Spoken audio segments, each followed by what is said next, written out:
On this week's edition of the Left Bench TV, students making headlines in a rally for the football program. Updates on how the team did on the field in a crucial game. And getting you ready for the 100th season of Maryland men's basketball, the Left Bench TV starts now.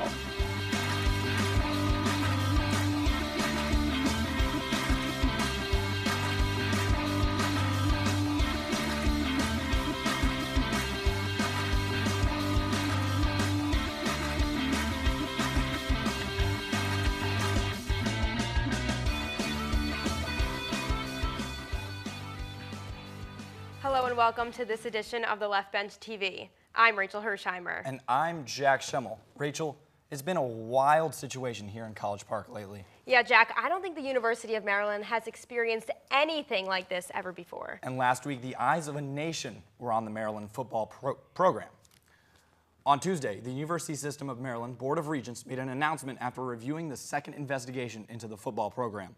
Board Chairman James Brady recommended head football coach DJ Durkin be reinstated and athletic director Damon Evans keep his position. University President Wallace Lowe subsequently announced that he would retire in June at the end of the academic year. Before practice that day, Durkin met with his players to tell them about the news of reinstatement, and according to reports, multiple players walked out of the meeting. The McNair family lawyer, Billy Murphy, told the media about a reported altercation between the players on the football team, which Murphy elaborated by saying it related to the current controversies. Wednesday, the firestorm began. Current and former players, fans, media members, and national outlets, and even local politicians weighed in on the board's decision to reinstate Durkin. Later that evening, President Lowe announced that DJ Durkin would be fired as head coach. Thursday, November 1st, was met with even more national coverage. A rally calling for justice for Jordan was held on campus where student organizations voiced their thoughts on how justice should be served. Some students called for change at the highest level, and later that night, Board of Regents Chair James Brady announced his immediate resignation. Jack, to add to all of this, safety Quantrez Knight announced on Twitter that he's leaving the program, so with one player leaving and Durkin firing, the story is far from over. The University of Maryland Student Government Association organized a rally protesting the treatment of Jordan McNair. Even after Lowe decided to fire Durkin, hundreds of students showed up on Thursday to have their voices heard. And I had the chance to witness this historic moment. Let's go! Hey, hey! Ho, ho! This toxic culture has got to go! Raising awareness. Justice for Jordan.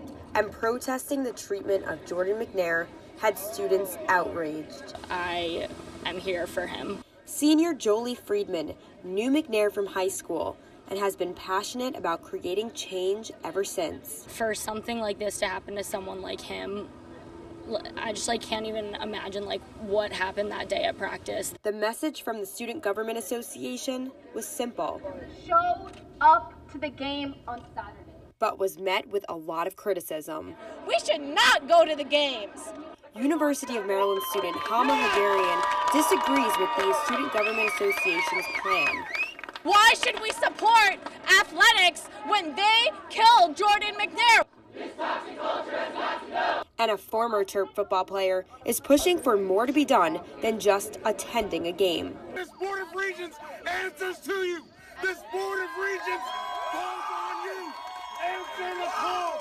You are the future, not them. But for now, students continue to fight for the safety of all their fellow Terps. This should never happen to anyone ever again. The rally is still being felt around campus, and for more on the impact on the school and team, our Dylan DeAndrea is with football beat writer Daniel Oyefusi. Thanks, Rachel. Now, Daniel, how hard has it been for the team to focus on playing football with all this media attention around them? I'm sure it's hard to an extent to cancel out all that outside noise that's been going on, especially this past week. But Matt Canada did say that his team did play hard, and you saw on the field they did play hard. Unfortunately, players weren't made available for comment after the Michigan State game, so we won't really know how they felt. But like Matt Canada said, his team was playing hard. They just weren't the better team at the end of the day. And with all these headlines coming out, what kind of impact has the story had on the fan base? I'm not sure if it's really affected the fan base. Over the past couple of years at Maryland Stadium, attendance has been slowly declining. So at the Michigan State game, it seemed like, especially in the student section, there was more attendance. But by the end of the fourth quarter, or by the end of the third quarter, there really wasn't too much in terms of attendance. And probably one of the most important questions facing the team, how do they move forward? How do they recover? Well, on the field, it really does come back to the offense, like I've been saying. They weren't able to run the ball against Michigan State's top-ranked run defense, but you would think that against a lesser opponent in Indiana, they would be able to have more success on the ground, and maybe that can open some stuff for Kasim Hill. And the Terps, with a tough schedule ahead, but only one game away from being bowl eligible, will look to find a win somewhere along the rest of the way. For Daniel Oyefusi, I'm Dylan DeAndrea. Back to you guys at the desk. And now to some good news about one of the most storied programs in College Park. Maryland field hockey went 16-2 in the regular season and 7-1 in the Big Ten, which earned them the top seed in the Big Ten tournament. The Terrapins crushed Michigan State and Ohio State en route to the championship Sunday, where they beat Iowa 2-1 in Evanston to capture the crown. This is Maryland's 25th conference title. The Terps earned the second overall seed in the NCAA tournament and will start the quest for the national championship Friday at home in the first round against Albany. The Maryland men's soccer team had a different ending to their story this past weekend against Michigan State.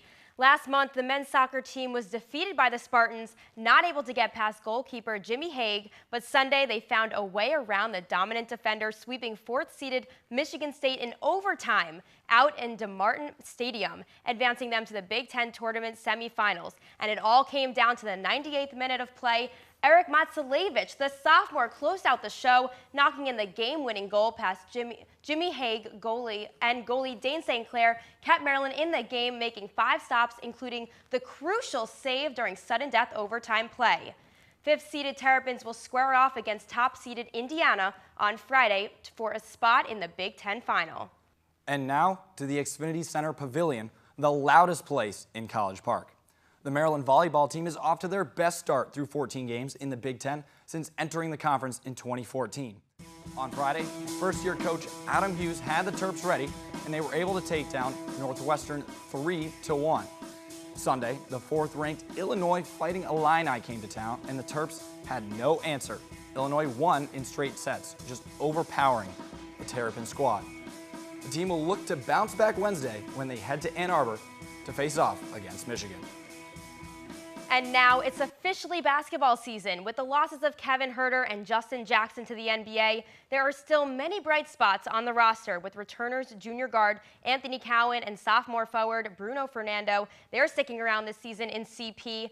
And Maryland's chances of succeeding in the Big Ten this season are looking pretty hopeful. Coach Turgeon said earlier this month that Fernando has been working really hard on pacing, and I just hope he keeps up his energy on the court. I mean, after he scores a basket, I mean, that excitement, the crowd can really feel it in the atmosphere. Standing outside the Xfinity Center is Annabelle Janssens with more on the team ahead of their season opener against Delaware. Annabelle? Yeah, guys, it's a huge year for the men's basketball team going into their 100th season. And after not making it into the NCAA tournament last year, they are confident that they could do it this year. We've had 3 of the last 4 years have been really good. And it's not like we won 9 games last year. We won 19. We're disappointed. But with that said, I want to get the students engaged with this team because I think they're going to enjoy this team. We did the Midnight Mile, which was a lot of fun. I would love for them to jump on tomorrow night, so we'll see. We've worked really hard through social media to try to get the students involved. Like, everyone is together, everyone is playing for each other, everyone is caring of the on and off the court, and everyone is helping each other, so that's huge, especially in Big Ten conference, but also like we have great teams in non-conference schedules, so I feel like that togetherness is going to help us a lot in our success. I mean, I think we gel a lot better than we did last year. I think this team's a lot deeper in terms of being able to go to the bench. I don't know, just feels like this team is just a lot more hungry. The Terps have a huge game on Tuesday. It's their home opener against Delaware. And follow the game with the Left Bench on Facebook, Twitter, and YouTube. Back to you guys in the studio. The men's and women's basketball teams were both in action last week, and word on the street, the two teams showed off their dance moves. Hey, basketball in College Park just gets everybody excited, and our Morgan Weaver has a sneak peek. The Maryland men's and women's basketball programs kicked off the 2018-19 season with Maryland Madness Friday night at the Xfinity Center. Fans got a first look at the teams through scrimmages, a three-point contest, and a showcase dance including both squads.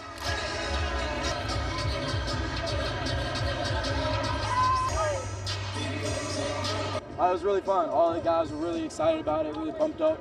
And we just wanted to come out and have a good time, just have fun and put on a show for all the fans and everybody who came out. The men's team stars a top freshman class in the Big Ten this year, featuring Jaylon Smith and Aaron Wiggins, who have both been named to watch lists. The young guys is great because sometimes they don't know any better. They just go out and play, they listen to the coach, and they just believe. Over the next 2 weeks, you'll see both of these teams back on the hardwood. Reporting for the Left Bench TV, I'm Morgan Weaver.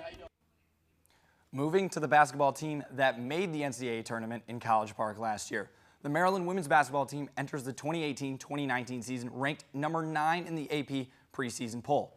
Brenda Freese's team will feature a mix of experience and youth. Kyla Charles, who was first team All Big Ten last year, will be back for her junior season. The Terps will also return their 5 leading scorers from last season. On the younger side, the program will welcome a highly touted freshman class that includes McDonald's All-American Shakira Austin and American Family Insurance high school three-point champion Taylor Mikesell. The favorite to win the Big Ten by the media and the coaches will open up their regular season Friday in College Park against Coppin State. The Maryland wrestling team is looking to dominate this season. Redshirt senior heavyweight Yusuf Hamida became Maryland's 20th All-American last season, winning 30 total matches, 7 of them against ranked opponents. He's ranked 3rd nationally and is searching for none other than not just a national championship, but also a world title. The Terps have ranked wrestlers at 141 and 149 pounds, with Ryan Deal and Alfred Baby Bannister adding NCAA pedigrees to the lineup. Coach Kerry McCoy's team is poised for a great year on the mats. The Maryland gymnastics squad will have their annual Black and Red meet Thursday, December 6th at the Xfinity Center. Reigning Big Ten Coach of the Year, Brett Nelligan will look to have his team build off last season's team that competed in the NCAA Regionals. The Terps will start the regular season on Sunday, January 13th at noon in College Park, playing host to Penn, Cortland, and Westchester University in the Xfinity Center Pavilion.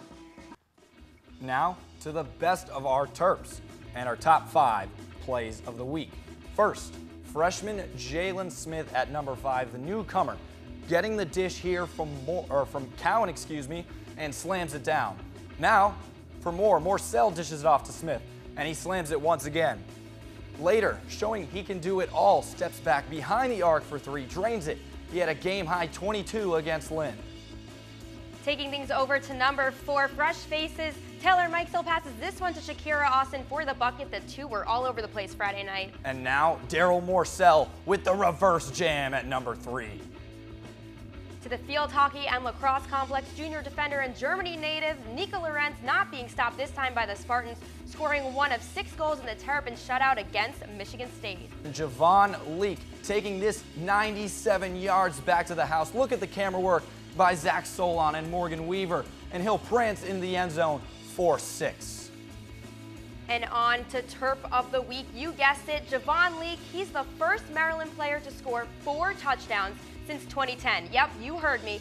4 in a single game after League's offensive show against Illinois. The sophomore found an opening to score in every quarter of the game. He was even named Big Ten's Offensive and Special Teams Player of the Week.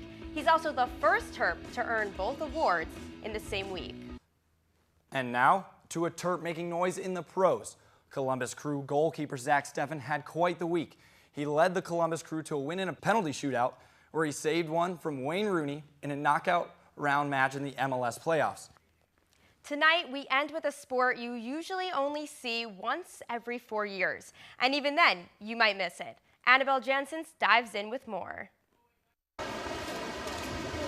Some like to make a big splash, and others dive deep. But these Terps are not here for a swim. The Maryland Club water polo team leaves it all out on the water, with some players who have stuck with the game since childhood. I was choosing between swim team and water polo, and this was in 5th grade. I was making a change from baseball, and I wanted something new. And my friend told me about water polo. I went to a practice and enjoyed it.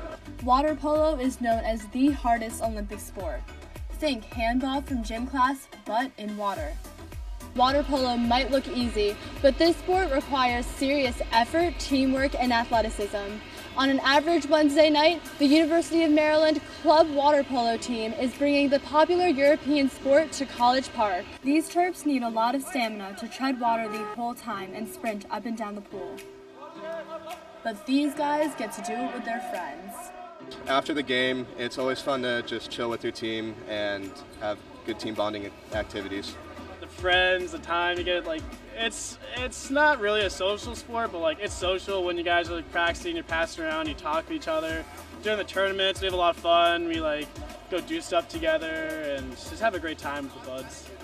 This game requires communication, and the Maryland team seems to have it down, finishing third in last fall's Atlantic Division for college water polo. But most importantly, this team has a love for the game and each other. For the Left Bench TV, I'm Annabelle Jansen. And Rachel, water polo seems like it kind of takes a toll on the body. Yeah, you're not lying. I mean, honestly, I'm just going to stick with a simple gym workout. Seems a lot easier. And that's all we have for this week's edition of the Left Bench TV. Be sure to follow us on Facebook and Twitter at The Left Bench. Also, be sure to visit our website for all of your sports, Maryland sports news. For Jack Schemmel and our entire Left Bench crew here in College Park, I'm Rachel Hersheimer. Thanks for watching.